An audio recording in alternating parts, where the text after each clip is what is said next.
It's all about the storytelling.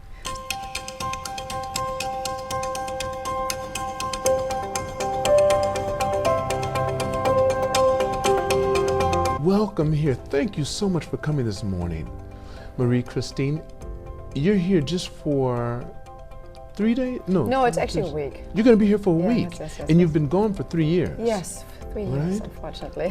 How long did you live in Japan? I lived 4 years, yes. 4 years here in Tokyo? Exactly, yes, with my husband and the family, 2 children. That's right, you have two teenagers. Yes. Are they both girls? Or one boy and one girl. One girl. Yes. Now, you had your daughter in my program years ago. Yes, exactly. Now, which program did you have her in? Was it Nishimachi? Nichimachi, yes, exactly. Was it on Sundays? It was on Sundays mornings, I think 11 or something. How old was right? she then? How old was she then when she did it? was Did you two maybe- come in with her? Was it the parent? No, The it was teeny not tots- with the not teeny parent. tots. No. Okay. She was older. She was older. So maybe around 8 years, 9 years. Okay. Yeah, yes. Exactly. Did she enjoy it? A lot, yes. That's what I like to hear. I like to hear that.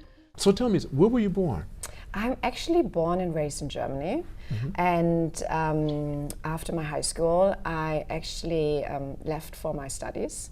So I left for London. I studied in London and Paris, and I met my husband, and then we ventured out That's real overseas. quick. Now let's go back a little bit. How many siblings do you have? 2, yes. 2. And what are they, boy or girl? Boy and girl, brother and sister. How many years difference between you and the oldest? 12 years. Same mom and dad? Yes, exactly. For the 3 of you? Wow. Yes. How are your mom and dad doing now?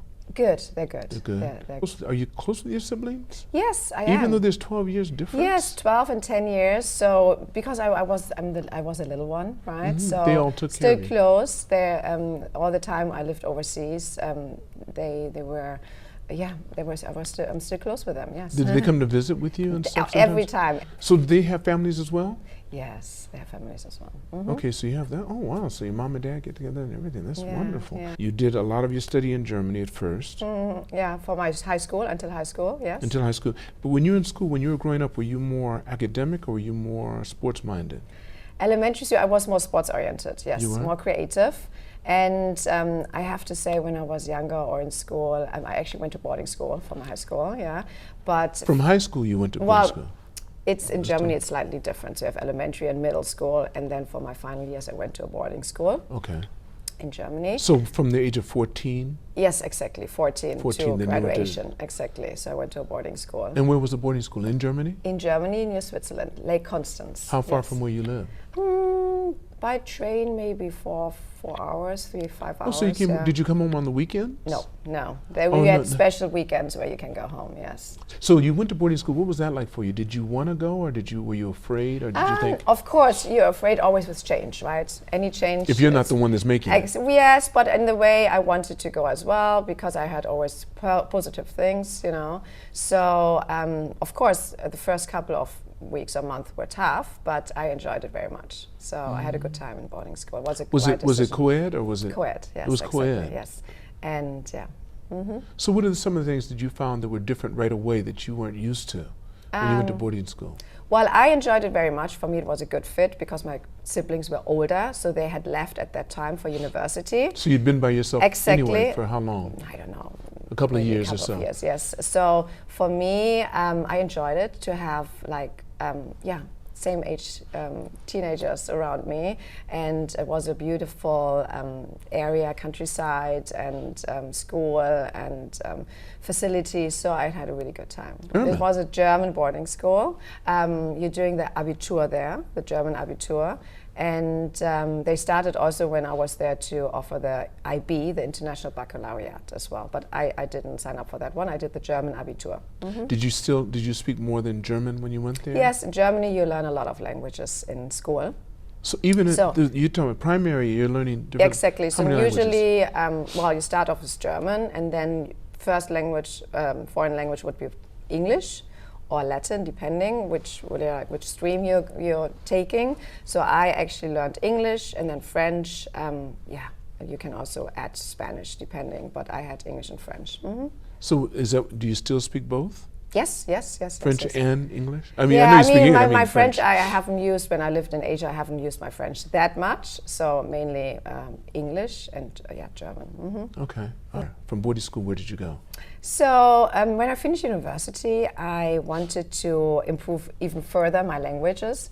And the funny thing is, when I was younger, I always had the desire to live abroad. Yeah, so somehow, you know, when I looked outside the window, I was always like, I think one day I don't really live in Germany. I want to venture outside, venture overseas. So what I did when I finished my abitur, my German abitur, I actually took the opportunity to improve my French, and I moved to France and did a language school there, and also an internship to get a little bit of work experience.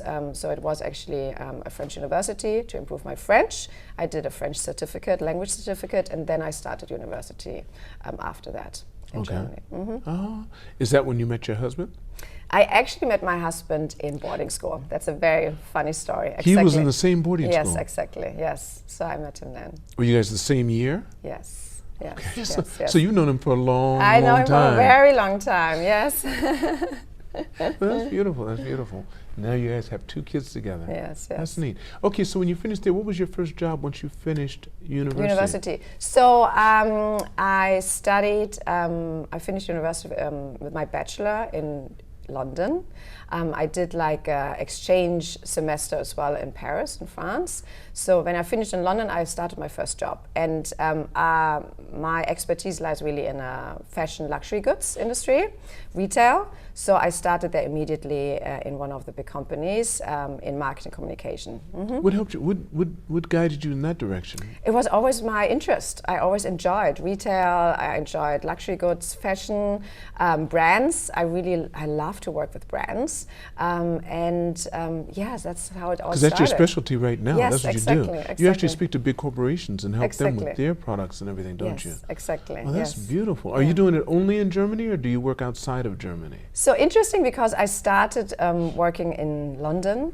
So I worked for one of the big fashion houses there and looked after the England and Ireland for the market.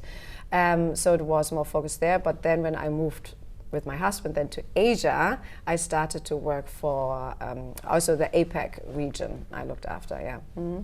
For whom? So when I lived in Asia. Was it on your own? Was it on your own, or were you? No. With the company? So I started with the Richemont Group in London, who has many brands, and I worked for the Alfred Dunhill Fashion and Accessories, which is the head office in London. And then I worked for Club 21, which is a Singaporean company. They actually did the wholesale and have worked together with the Giorgio Armani Group. So I did that in London, and the wholesale part here. And then when I moved to Asia, to Hong Kong with my husband, I started at the Lane Crawford Joyce Group. Working with the buying team, I was in marketing, PR and communications, and working with the buying teams, working on new brands. You know, they bring in the brands. They bring in the brands. You have to market it. Exactly.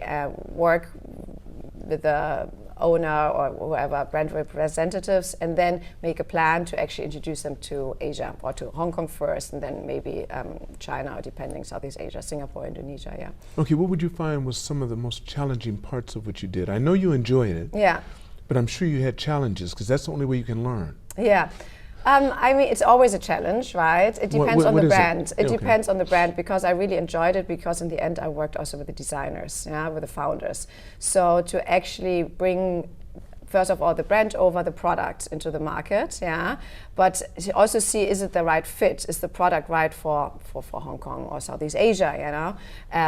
And then also educate the customer. That's what I really liked, you know, to tell the story. And then most of the times the designer had to actually come over, and we organized marketing, PR, communication, like with customer events, press events, interviews. So that's what I really liked, to actually then also educate the customer or talk to the press and, you know, actually promote the brand.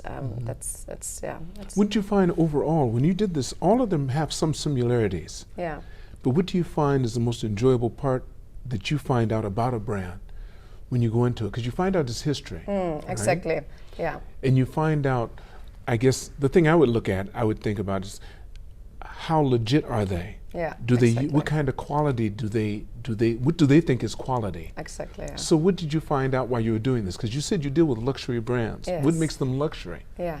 I mean, it's more, it depends if it's a brand or, you know, who's behind it, but it's all about the storytelling. So I think the storytelling is really the most important part. You know, what is the story behind the brand? You know, why is it so successful, or why is it so desirable? So it's really, it's about the storytelling. Can you give me an example and make it just make it no one in particular, but give me some sort of story. I mean, it doesn't need to be a big brand, right? Okay, it can right. be anything. Like, for example, we had, for shoes and accessories, we had a sneaker brand, an American sneaker brand actually, who got really popular in LA, and they wanted to venture out overseas, and they decided to actually work with our group together. And now, what was your group based then? Where were you based? In Lane Crawford. So they Okay, wanted Lane to Crawford, actually go into the Hong Kong market and Southeast Asian market. So I was in Southeast Asia at that time, and they were not very well known, but the story was great. Yeah, so there were the two young founders, two brothers. They got very successful in LA over the time, but now they're worldwide successful. And the story was that they studied at university, and one of the brothers, they wrote a business plan, an entrepreneur in one of the courses, because they really wanted to start a sneaker brand. And they wrote the business plan, and then the professor said, oh yeah, sorry, it's a great story and everything, but you're gonna fail because you have too much competition. You know, there are so many big other players, global players like Nike and Adidas. They have a huge budget, and it's gonna be very difficult. And also they want to do online first, so they said, no, it's not gonna happen. Anyway, so they started the sneaker brand, and they focused on basketball shoes to actually jump higher, they tried. And they made it possible, and they got actually banned by the NBA, right? Because the shoes actually helped them jump higher. Exactly, and then they said, oh my God, what am I gonna do now, you know? And they went to the professor and said, oh, no worries, we're gonna use this, and we're gonna write a press release about it. And that's how they got well known and famous, because they got banned by the NBA. Yes, and that's how the whole story, yes, and they used it. Now they're gonna they do actually streetwear sneakers and everything, more fashionable sneakers, but that's how, it's a story, you know, it's a great story. That is wonderful. I know who you're talking about as well, because of that. But I wondered, are they able to still use those shoes that help you jump higher? No, I don't know. No, I don't know. Can't use It was just anyway. a story which stick to my head. So, and I loved it. And every wonderful. time in press interviews and with the customers and everything, they told the story, and or they're telling the story. So it's great. It's good. So what was the change like when you went back to Germany? Totally different. Repatriation, right? So for me, it was very different. Because were you looking forward to going back? We didn't know, so it was kind of unexpected, but it's still nice because, you know, we still have family there. Of course, it's nice. Because having lived overseas for almost 25 years, it's a big step to move back to your country. You actually were raised, but still many things changed. So yeah. Did you have many friends there? Did you have yes, people? Of course, family and friends. Were they expats? Now they are. We have many expats as friends. That's what you tend to that's what you tend to gravitate towards. Yes. Because you have something in common. Exactly. You see the world differently. Exactly. Yeah. And it doesn't matter where you're from. When you go back to a domestic environment, it's hard to relate. Yeah. Because the stuff they think is awe-inspiring is the life that you lived. Exactly. Exactly. It's true. Dreaming. Okay, so when you went back, what were the things? How did it work for you when you went back to Germany? We left 2021. So the thing is, the kids are in international school, so that's slightly easier on the kids and for us as well, because it's easier to get to know people as well. They're expats or international people. So that was very positive for us. So I totally experienced a reverse culture shock, right?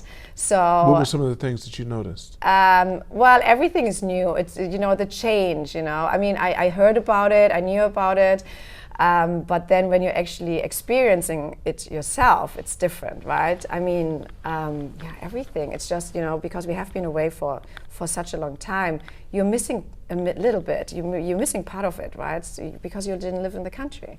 So, Is that what you felt when people would ask you something and say, you know such and such? Yes, say, exactly. I don't. No, I I don't. wasn't here. Exactly. Yeah, I wasn't so here. So you're saying that a whole lot, yeah. Exactly. Yes. Yes. Until you can get with people that understand that you've traveled a Yes. lot, then that doesn't come up as a question so much. Yeah. That's interesting. So what do you love about your country now that you're back there? Oh, it's still great. I mean, of course, I'm born and raised there, so it's good to be back, and it's nice to have family around, and also older friends, you know, from childhood, and yeah. How was it when you were sitting down in a restaurant or something and you could understand everything that's being said? Yeah, that's weird, because usually, you know, that's a good thing here in Japan or any other country where they don't speak, for example, German. You can talk, you know, and no one understands. So then when we moved back, also the children were like, everyone understands everything, so we you have to be a little bit quieter, right? Exactly. You have to be a little more quiet. That's so true. That's so true. But most of your family speaks a little Japanese too. My Not so husband, much? a little Okay. bit, yes, So and the children, yes. Okay. I mean, they went to ASIJ, yes, That's right. so they learned Japanese. Yeah. Now let's talk about your podcast. Yes. Yes. You're co-hosting a podcast. Yes, exactly. cultureXchange. cultureXchange. So I started a podcast when I repatriated 2021. It's called cultureXchange, so Culture Exchange. And it's a funny story, actually. So I was talking about the reverse culture shock. It was in the first couple of weeks that I met my co-host, Frauke Bender, and it was actually at the international school. So it was the first day of school. It was a welcome day for the parents. I was there alone. My husband had to work, and Frauke was also there. She just repatriated from the US, from Colorado.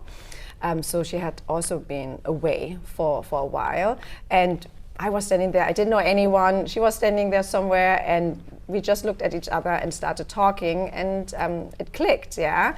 And we talked about repatriation, culture shock, and everything, and that's how we started to actually build a friendship.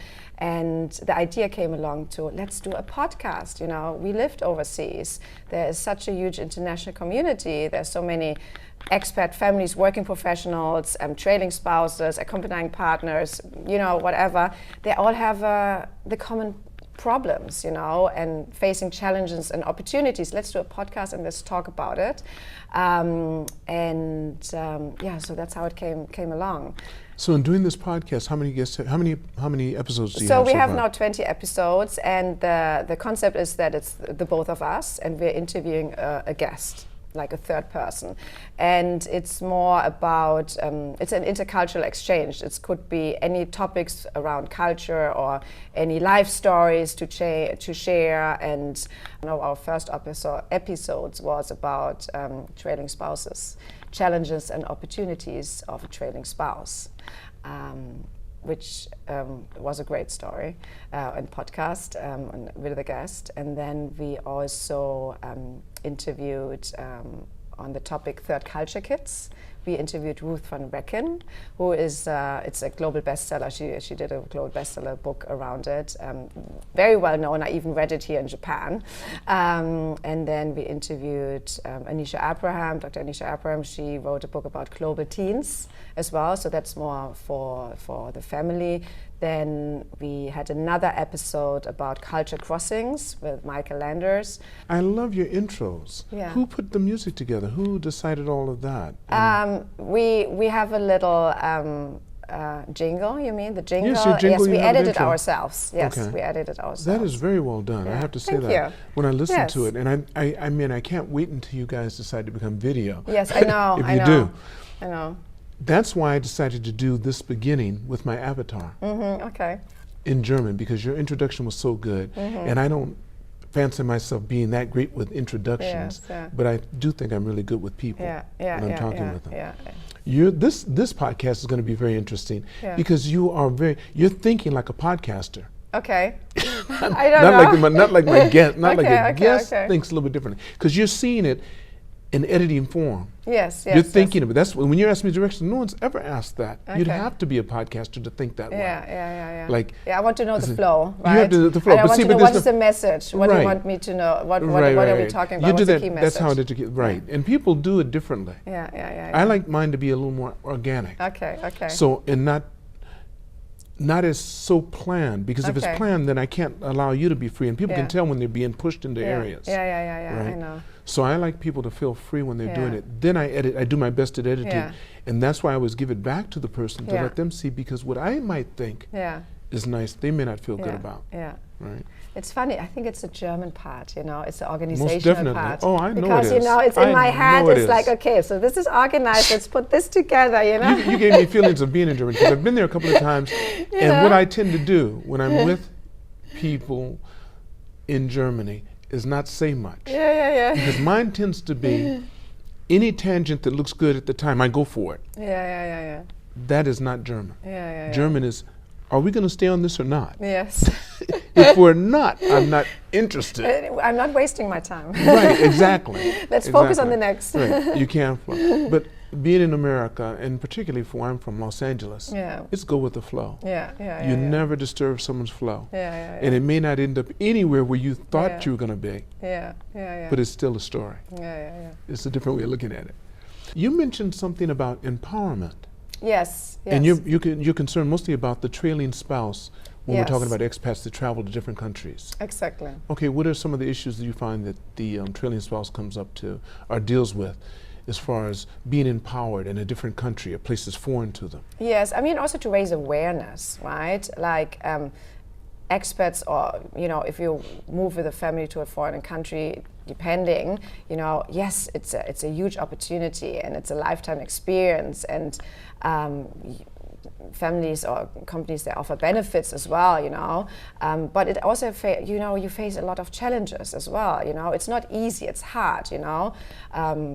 So for accompanying partner, or the old-fashioned word is trailing spouses, it's not always easy, you know. Not everyone can continue with a career. Like for myself, I saw it as well. I was lucky, I could continue with my career somehow wherever I moved to, but many others, trailing partners. For example, doctors, lawyers, and I see that happen all the time. They cannot they can't get the license in the country they're in. Exactly. Or there's a language barrier. That's true. An issue. Or there's a visa issue as well. So the partner can actually not work.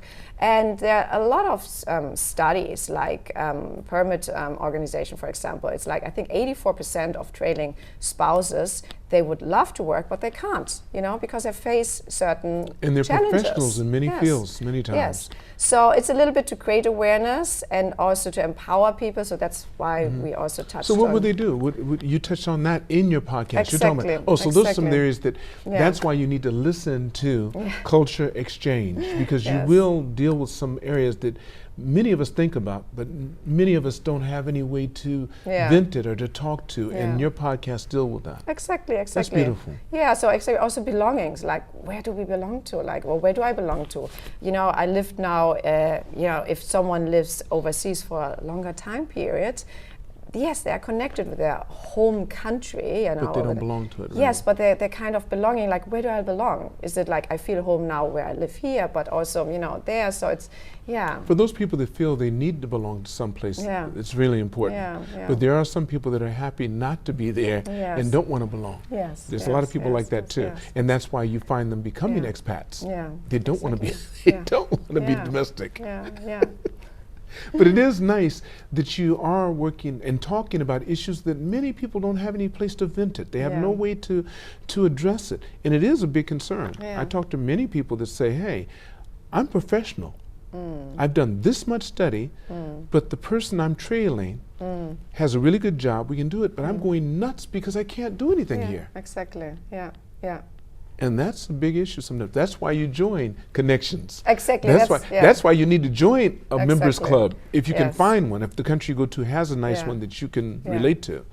You joined here and you got really involved with connections, and you got involved with everything here. Exactly, yes. So I was also part of the committee for Here and Now, where you actually introduce every half a year a 2-day seminar, and actually for newcomers to learn about life in Japan. So maybe that was even the start for me thinking then later to do the podcast as well, because I was so grateful to have the opportunity to actually join that and to learn about the Japan, you know, medical, or whatever, you know, life hacks, emergencies. So but you can do, I mean, that's why, to know how to face culture shock. There are certain things people can do. For example, join a club, like Turkey American Club. It's great, or find your community, or join a sports club. Or if you have a dog, find your group of neighbors to walk the dog every morning. At least you have a little community, and then you can build on that. Or also, if you cannot work, a great opportunity is to do volunteering. Any volunteering, you can think about a little bit. If you're going to repatriate, then think, what kind of volunteering could I do so I can use it later on, maybe as well, or it fits with my job I can continue doing when I'm back, So there are many opportunities, many things you can do to get distracted, not experience such a strong culture shock, let's say it like that. And you can feel useful. Exactly, feel useful. That's the biggest thing, I think. Yes, exactly, yeah. And use your time, and in the end, it's very enriching, right? It is. Everyone in the beginning is like, oh my God, what did I do? But then after a while, once you adjust, you really, it's a very enriching experience. Right. Yeah. I can think of all kind of examples because I've lived here for half a century now. Yeah. And in doing so, I found out that a lot of times you can take whatever you've learned to wherever you go and show people that have no clue. And someone's turning 20 every single day, and we forget that. Yeah. We think we've passed through it, now everyone's my age. They're not. Yeah. They're learning, and that's what you learned when you came to Here and Now, and you saw all these new faces, and you saw them exactly where you were when you first came. Yeah. So interesting, but it's a continual thing. It's not going to be solved. It's something we have to constantly work on. Marie Christine, there's something I like to ask everyone before I end the podcast. Question I've given all of them, and I don't know how many of my podcasts you've seen, but I hope you've seen this part. If you could go back in time, knowing what you know now, and meet the younger Marie Christine, and give her advice, what advice would you give her, and how old would she be? Yeah, it's a good question. Yeah, it's a good one, right? I mean, to give advice, I don't know, maybe when I was in my school, just to be more patient, maybe, and don't worry. So when you were in school, you mean what, boarding school? Or Yeah, exactly, like maybe like my high school time, just to be patient and don't worry, everything, it's gonna be fine, and it's also facing change, right? To try to embrace the change, whatever change comes, because the ever really constant in life is change, So it's difficult. Like I'm still struggling with change, but it's just to be patient and embrace it. That's what I would say my younger self. I can't think of better advice. Thank you so much. Thank you so much, Lance. It was great. Thank you so much. I want to thank all of you for watching or listening to this podcast. And never forget, it's all on loan, so continue to reach for the stars. Because you're too blessed to be stressed.